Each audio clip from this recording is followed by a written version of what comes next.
Hello and hi again. I'm Sabrina, and today we have another new topic called sensory registration.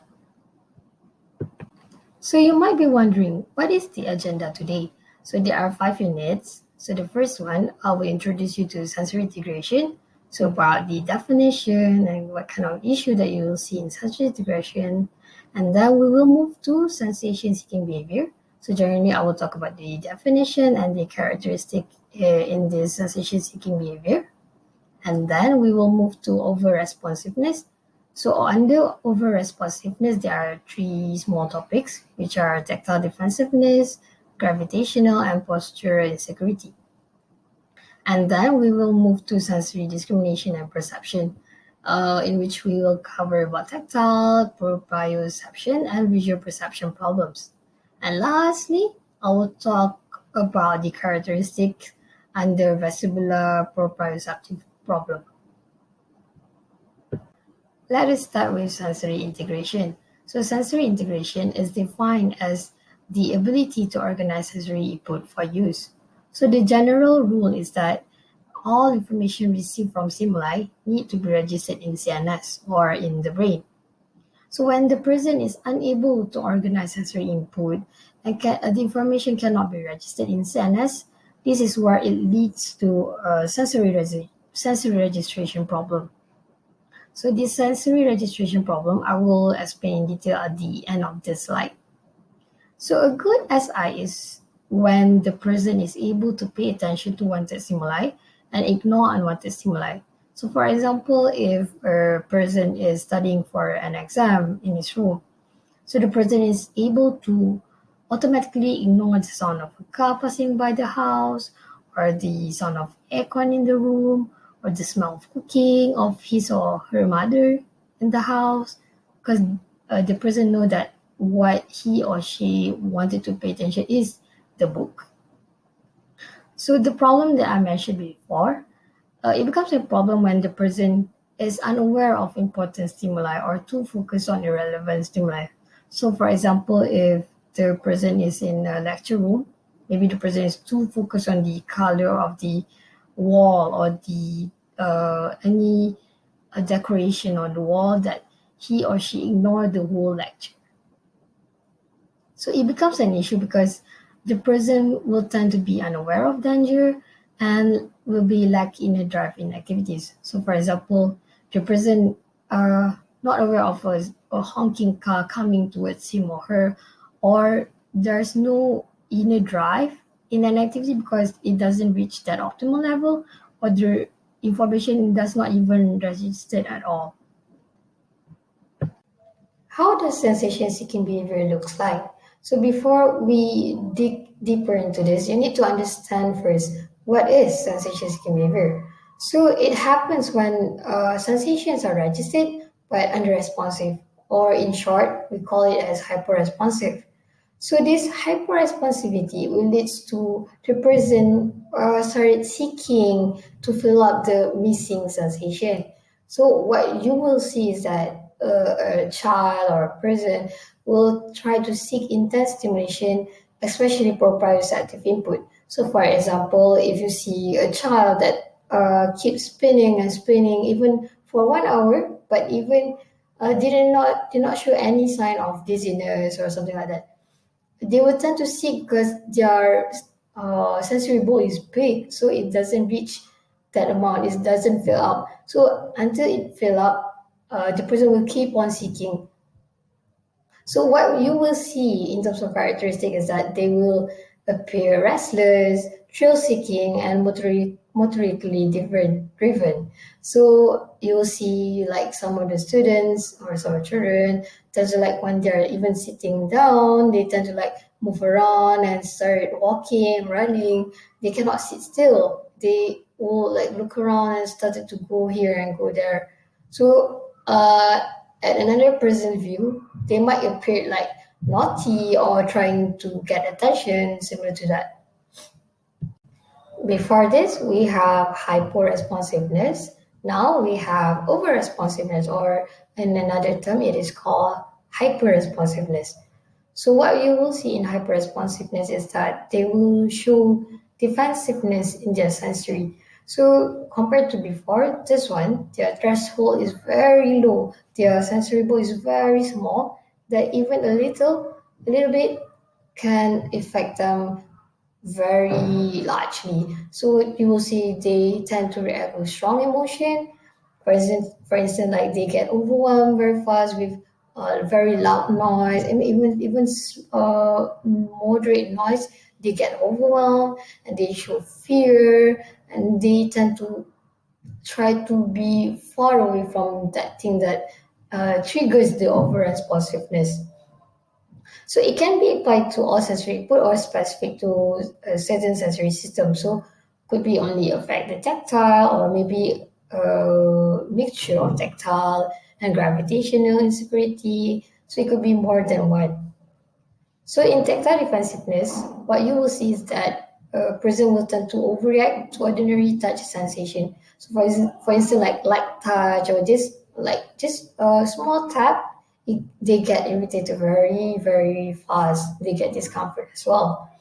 So uh, because of this kind of reaction, it affect largely on their self-care and their social activities. For instance, like when you going out and then you need to be in a crowd, even brushing against others irritate them so much. So what the person like will be deep touch and deep pressure, for instance, like joint compression uh, or doing wrapping. So these kind of activities will calm them down. So for gravitational insecurity, you'll see a person get discomfort or get very scared when they are doing, I know, when they are lifted off from the floor or they need to be on higher ground, like on the stairs or on the boulder. So anything that challenge their gravity. So they tend to show over response to vestibular sensation.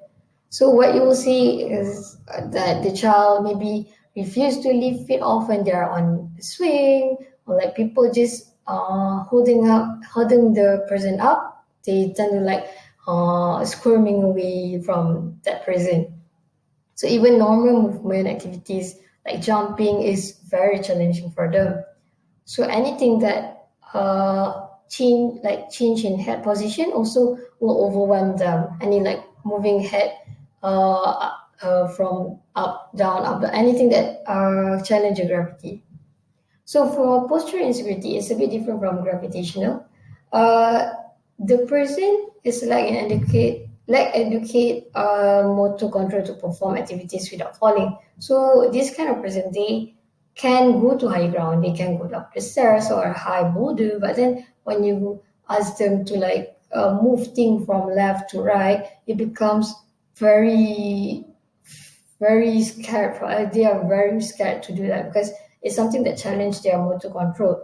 They cannot control to do the activity without falling. So recap, the person with posture insecurity, they can be off the ground, but when you ask them to do something off the ground, like maybe on a gym ball, they are okay. But when you ask them to put things on the left to the right, then they started getting scared. Now let's move to sensory discrimination and perception. So what is it? So it is actually inefficient or inaccurate organization of sensory information. So this happen when you're showing deficit in perceptual skill. So maybe the way you view things are inaccurate, or you are showing defensiveness in processing information. So for instance, like you are showing defensiveness in tactile. So you are trying to not touch that thing too much, that not enough information is get, so not enough information is processed, and at the end the information is interpreted inaccurately or wrong. So some of the examples include like you're confusing B with D, or you confuse the items. Is it sharp or is it soft? Or confuse bell with tell. These are some of the examples. Okay, now let us start with tactile discrimination and perception problem first.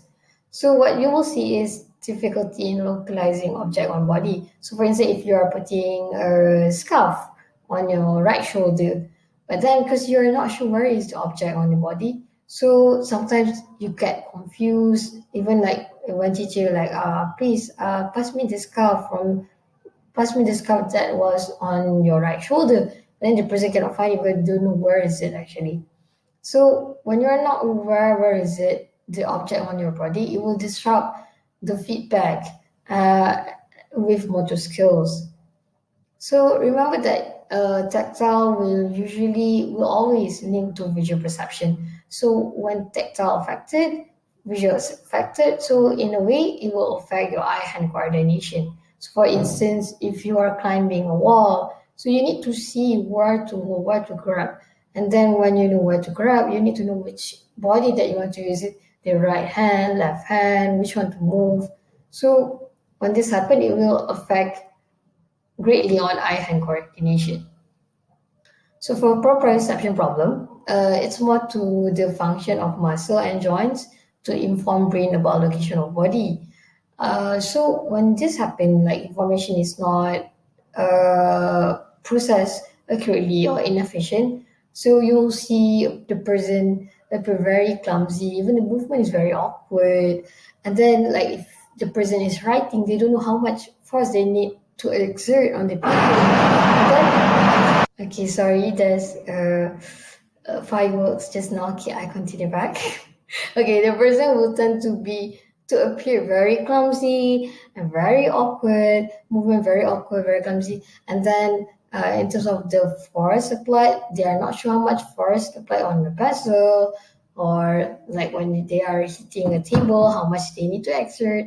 And to understand about space, like if they want to squeeze their body inside a small space, if they can fit or not. So they cannot understand that, and they are not aware of how big they are to fit in that space.